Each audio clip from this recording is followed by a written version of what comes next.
So your character in the movie goes through depression and boredom, and he seems to be kind of angry at being immortal and stuff. Yeah. And that's something that, well, not being immortal and not eating people, but that's some of stuff that a lot of women go through. So I was wondering if you have any advice for how the character went through it and how you got through it and how some of the girls can go through it as well. That sounds kind of sort of like a three-part question. Okay. Jack, the character in He Never Died, he is immortal. He cannot die. And if you could never have to think about death as part of your life, eventually you will die. For a minute there, it might be really, really cool. Like, wow, I'll never die. I'm going to eat a lot of pizza. But you know, after a week, that's boring. And so he's had hundreds of years to get over anything he wanted to do. And he's witnessed who knows how much horror, plague, devastating wars, just awful, you know. And so at this point, he's seen too much. He is clinically depressed. He knows too much. There's no one to talk to about it. Hi, I've never died. I've been around for centuries. Do you believe me? Oh, I'm crazy? There's no one for him to talk to. He's the onlyest person in the world. He's not even human. He's got nobody. Anyway, in a normal sense, I think we all have felt that kind of isolation where we feel so unique, not in a good way, but we feel our depression, our insecurities, our vulnerabilities are such that there is no one who will understand us. There is no one we want to call and say, hey, come over, let me come over. So you start talking to the trees. You go for walks in parks. Well, you know what? The birds will be my friends. They get me, they don't judge me. And we humans, we're very complex, vulnerable, dynamic creatures. We can get extremely lonely, sad. Our brains can turn on us. And you can be a rational person on Tuesday and Wednesday be damn near suicidal. And there's nothing wrong with you.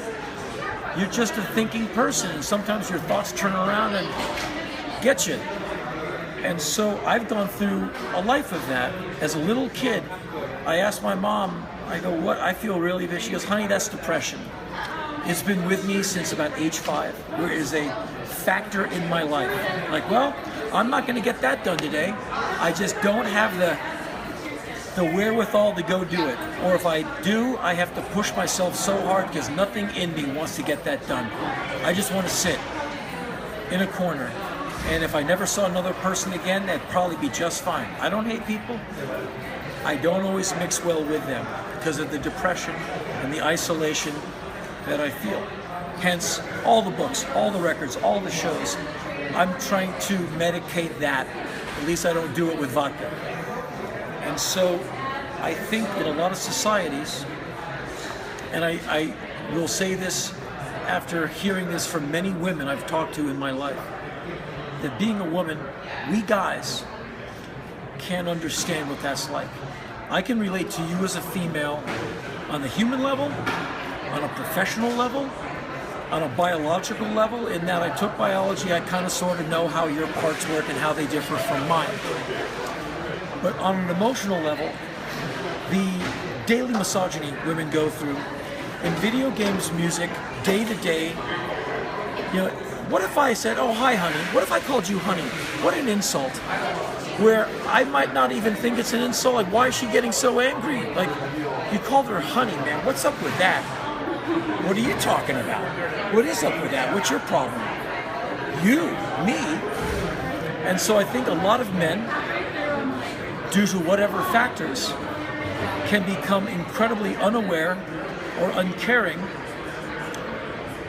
to the daily misogyny that they perpetrate every day. And they don't necessarily mean it, but they do it. And one time a very beautiful woman, a friend of mine, she's a model, she's one of those like ridiculously staggering creatures. I said, so you're a pretty lady.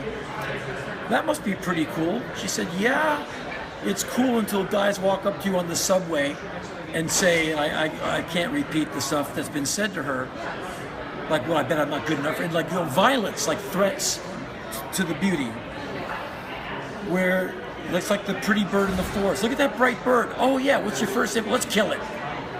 You know, the most brightly cut feathered bird in the forest, the first one killed. So girls, women have parts. Men like them. But that affection and that desire for all of that stuff turns to anger, hatred, and potential humiliation as fast, like that. To where, like, I really like you. You don't like me, you bitch, you blah, blah, blah, blah, blah. And all of a sudden, it's an assault. It's called date rape. And the girl gets raped on campus. She goes to the powers that be, and they go, oh, honey, your skirt was too short. You were asking for it. Who in the hell asks to be assaulted? Answer, no one. And so, to be succinct, in my opinion, women have to swallow, bottle, and walk around with more rage and more like, hi, than any man ever has to do. Because if some guy walks by and looks at me and goes, hey honey, my initial instinct is like, stop, come here, because I need to break that nose. And I'm not that guy, but men don't do that. That's fighting words. If I do that to a woman and she gets mad, I'd be like, excuse me? Why are you getting mad at me? I complimented you. Hey honey, nice ass is not a compliment. And so men need to evolve, and you wonder why we haven't just evolved. Like, done, lost the gills and the twitching tail. I don't know if there's ever going to be progress on that front, in that we've had centuries to get this together. I would like to think in our time, since I've been a young man, I'm an old man now, things have gotten better. I saw things getting better with punk rock. The Washington, D.C. scene I come from, super egalitarian. There's a girl in a band, so we never thought anything of it. There's the gay guy in the band. So that's my friend Gene. No one cares if you're a girl or you're gay or you're this or you're that. Just be in the band and shut up already. Let's get to work. I think there's more of that. I see in music scenes more than ever. And I think music has had a great role in breaking those barriers down. But there can't be enough of that because we still have problems. But the bottom line, men have no idea what women go through.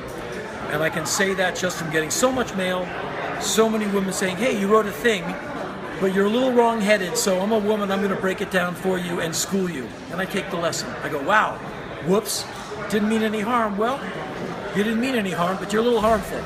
So watch that. I'm like, got it, lesson learned. And so for many of us, it's a process of evolution. And when women speak, you should listen, because they're not messing around. And when they say they're being, they were insulted, it's not a woman on a bad day. It's a woman saying, hey man, you gotta pull the bugs out of your ears and check us. We're trying to talk to you, like your mama tried to talk to you. And this is what I've learned from voulez-vouing with women for decades, at shows in the world, wherever. And I would say to a woman feeling put upon or feeling unequal, all I can say is, I'm sorry. Try and find the right men to hang around with.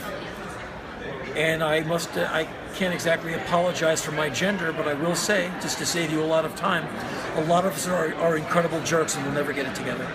And you have to watch out because some of them are really horrible.